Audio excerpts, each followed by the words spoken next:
what makes it difficult for you to bring the play?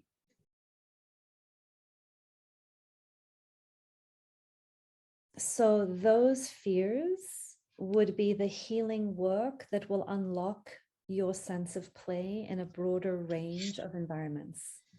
That's probably where I'd begin. I'd start investigating how I inhibit myself. And it's usually a fear of something. And if it's a fear of what other people think of me or of how they interpret me, then I'd want to go back and figure out, where did I learn to be so scared of somebody else's judgment of me? What happened to me that somebody else's judgment feels like such an important thing to avoid? That's where the personal liberation is going to come from. And it's a journey I know very, very well. I was very, very inhibited in earlier parts of my life. I grew up in a diplomatic family where image and how other people perceived you was everything. And so that development of a false self and an appropriate way of being was deeply installed. And joyful, impromptu play and freedom of expression, this was not my childhood at all. Okay, it was very much your curated self is the only one who's welcome. So there's been like work to do about dissolving some of the inhibitions that I learned to have. Part of that journey is making peace with the fact that a lot of people won't like me, and having that be okay.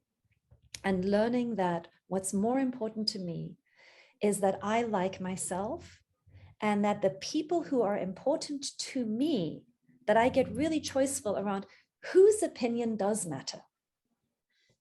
And then I can start calibrating.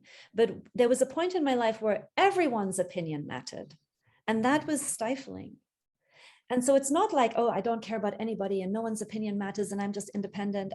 I'm not a fan of that either. We're interdependent mammals. We want to live in an ecosystem. We do need to care about what other people, how we impact others. That's not, it's not healthy to just be like, I don't care.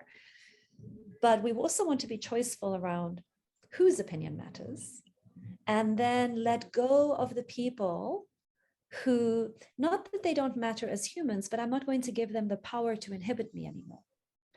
And that's just longer term work, which I highly encourage, because there's so much freedom and inner peace on the other side of this. How does that land just as a start?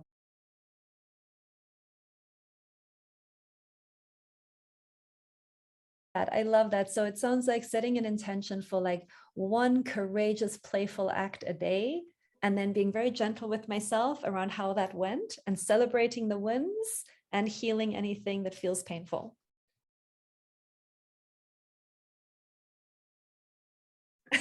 I highly recommend that.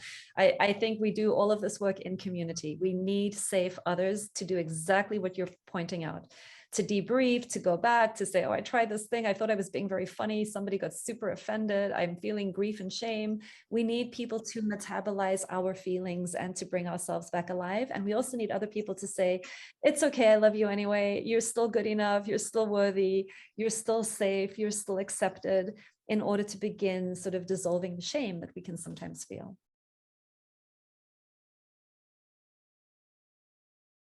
Listen, I try to be funny all the time, and it doesn't always work. Like, for example, I'll give you one example. I do a lot of organizational consulting work. And there was one community that I went in, and I tend to swear a lot. And so there was one of these places where I went and I just was in my zone, and all of the swearing and blah, blah, blah. And then I could just feel the whole room getting very tight. And then I had to name it. I'm like, oh, it seems like this is an audience where there are rules about what words are and aren't acceptable, And so then we can play with that. And it seems like I'm breaking some of those rules and creating some tension in this room. Is that happening? Well, yes, I mean, we just, it's inappropriate. And then it became a teachable moment, right? But it also meant that I needed to calibrate. I thought I was being playful, but I can sometimes be a little bit irreverent in ways that not every audience appreciates. To the degree that there's a part of me that agrees, oh, that's bad and inappropriate, I'm going to feel shame. To the degree that I'm in complete acceptance of it and I'm fine with it, but I also care about the impact, I'm going to be more resourced.